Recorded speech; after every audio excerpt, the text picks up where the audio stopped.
All right, hey, how's it going? Ryan here from ryancaswell.com, just doing a quick video about what not to do when it comes to generating leads on LinkedIn. Now, as you can probably see, I'm here in the beautiful LA Beach, checking out the Winter Sundays where I've set up office for the week. But the show must go on, so I thought I'd do a quick video sharing, once again, what not to do when generating leads on LinkedIn. Some of the things I wish I knew when I got started, so I didn't have to work them out on my own. First and foremost, when you're generating leads on LinkedIn, you should really have a Sales Navigator account because that's what's going to give you the ability to reach out and connect with a lot more people.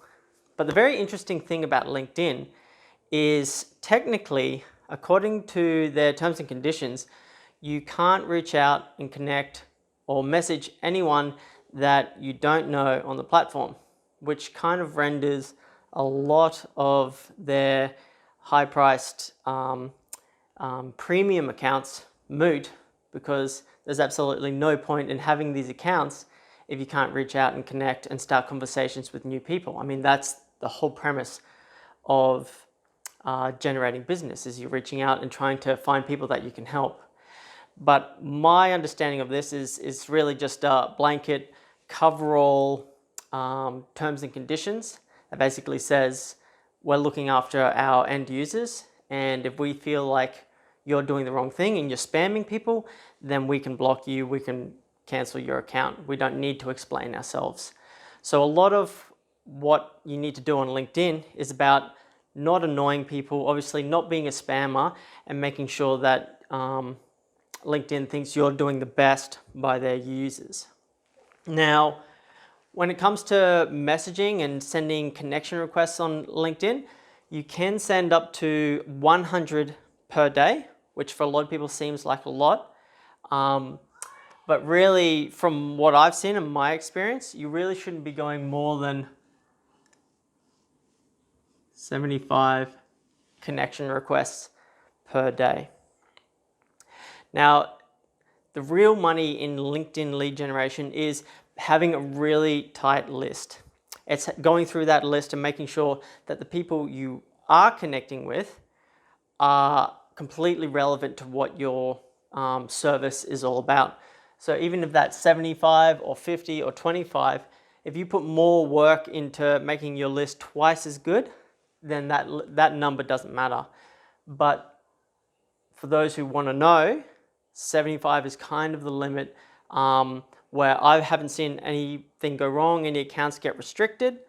You can go higher, but if you do that consistently, you will most likely get your account not permanently restricted, but restricted for a short period of time.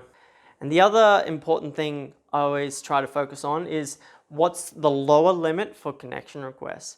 I've seen campaigns work with low conversion rates on connection, and campaigns with 70-80% connection rates that don't do quite as well.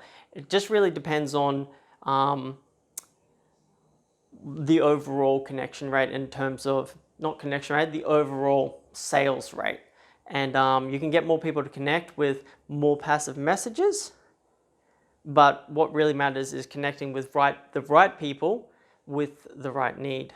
But basically, I've seen if you're going less than 20% in your connection rate, it does mean that your messaging is probably coming across a little aggressive or a little spammy, or you're messaging the wrong people. So it's a good indicator that you need to kind of rethink who you're targeting and what your connection message might be, so that you don't get in trouble and get your account restricted by LinkedIn.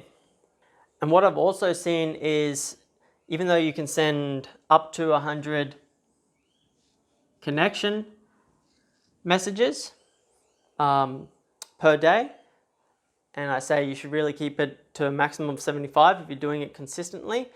There is also, if you do too many messages to people you're already connected with, you can get your account restricted, not necessarily permanently, but you can get in trouble by LinkedIn. So what I tend to do is, once again, you can do up to 100. You can do more, but once again, you're probably going to get your account restricted. I tend to try and keep it to 75 as well with people that you're already connected with. So once again, all this is really about is being more concise with your messaging.